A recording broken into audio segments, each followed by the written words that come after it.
This segment of Delmarva Life is brought to you by Peninsula Regional Medical Center. Well, day in and day out, our lives are full of making memories. We remember when our kids first learned to walk. That turned into their first goal on the soccer field. Then they left for college, and then you're helping them plan a wedding. What if you forgot all of those special moments? Well, for the more than 5 million people living with Alzheimer's disease, they know exactly what it's like. Bits and pieces of their memory just fade away. And new research is shedding light on just how serious the disease is and who is really impacted. By the year 2050, the number of people living with Alzheimer's is expected to triple, soaring to 16 million people. And listen to this. New figures from the Alzheimer's Association show a woman's risk for getting the disease is 1 in 6 compared to 1 in 11 for men.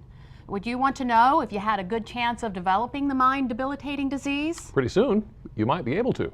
Researchers have developed a blood test that is 90% accurate in determining whether a person will develop Alzheimer's in the next 5 years. The lead author of the study says the ability to identify individuals who are at risk of developing Alzheimer's has long been a holy grail of the neuromedicine community. Goes on to say biomarkers that can allow us to intervene early in the course of the disease could be a game changer. So, what does all this recent research actually mean to you? Well, joining us today to weigh in on it are Dr. Richard Bird, a neurologist with Peninsula Regional Medical Center, and Dr. Renee Fredrickson with MAC Area Agency on Aging. Thank you both for joining us this afternoon. Dr. Bird, I'm going to start with you. A blood test to predict whether or not you're going to get Alzheimer's. What do you make of this?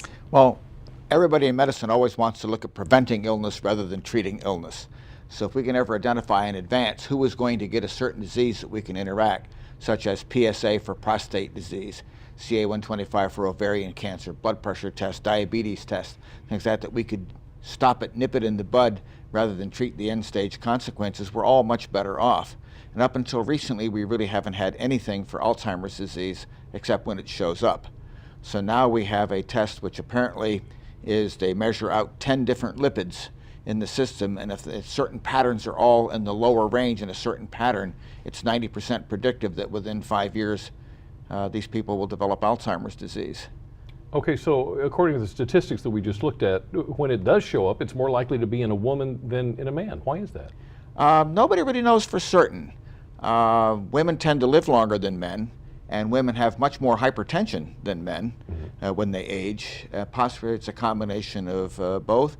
Genetic influences, environmental influence, nobody really knows. I personally haven't seen much difference in men and women in my own particular practice, and those statistics always surprise me too when I read them because I don't see that normally in my practice. But that's probably part of it because they outlive us. Yeah. And then there's the prediction, the research predicts that the number of people with Alzheimer's is going to triple over the next 35 years. Why would that be? I think in part because we're doing so well with other diseases. Heart disease, stroke, cancer, hopefully COPD. If we can get people to quit smoking, people are going to live longer. And the statistics with dementia skyrocket as we get older. It's about 2% in the 60 to 70 range, but by the time you reach 90, it's anywhere between 30 and 50% depending on which study you read. Wow. So the longer we live, the more of this we're going to see. Okay, so you're talking dementia, you're talking Alzheimer's. Do you think Alzheimer's is a misunderstood disease? I'm not sure if it's misunderstood or just poorly understood. Despite how prominent it is, there's still an awful lot we don't know about it. There's a significant genetic component in that if one parent has it, you have a 15% chance of getting it. If both parents have it, you have a 25% chance of getting it. Head trauma can occasionally play a role in it. Sometimes a minor head trauma before the illness starts can be a year or two before, and before it seems maybe be a trigger. What is the role of vascular disease?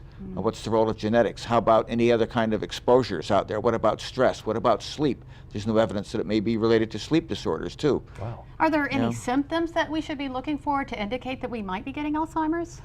The immediate symptoms are loss of immediate memory. Right. And immediate recall, something that you just told me a minute ago that I can't remember. So that people start telling me the same thing over and over. They start repeating themselves. Right. And forgetting that you've already told them that or they've already told you that. Now, everybody does that occasionally. Right. Yeah. That's not to sign the once in a while, but if it becomes a trend, that begins worrisome. They begin to lose track of what day of the week it is, what time it is, appointments. family vacations and get-togethers sometimes will just be gone. They won't remember the trip they took last year at all, type of thing. So first it's the immediate recall, and then gradually it begins to spread pervasively into the rest of the memory in your life, and gradually the older memories begin to slowly go too. Dr. Fredrickson, one way that we can prevent Alzheimer's, or they say we can prevent Alzheimer's, is by keeping our brain active. How do we do that? Absolutely. Well, one of the best resources in our immediate community is the MAC Incorporated.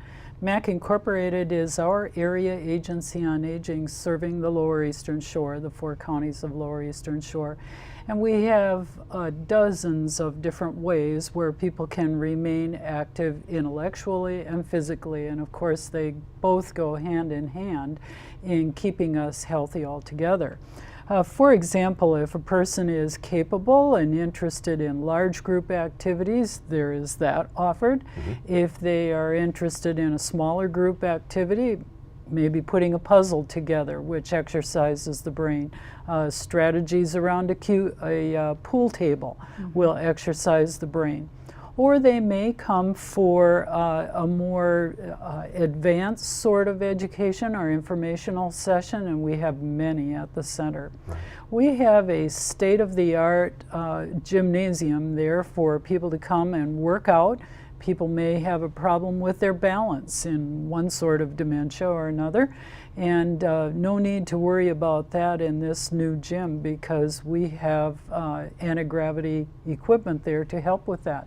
And I've noticed that one of the wonderful things about MAC is it's not just for 70 and 80-year-olds. You guide things towards the younger ages as well. So absolutely, and I'm so glad that you brought that up. We have programs that are focused on people that are 50 years old and up, even younger than that if you happen to be the caregiver of someone that is demented in your family or has Alzheimer's in your family. Dr. Fredrickson, thank you so much. Thank you. MAC has so much to offer. And if you would like to read more about PRMC, Alzheimer's, or to learn more about the MAC Area Agency on Aging, go to delmarvalife.com and click on the show tab. Now, Alzheimer's isn't the only disease that can show up in younger people. Nope. Up next on Delmarva Life, diseases that usually affect the old are cropping up in young patients. We're going to learn which ones and hear the story of 3 ladies who thought it couldn't happen to them. We're also learning about kidney disease today and how your steps can go a long way in helping those who need it. We'll be right back.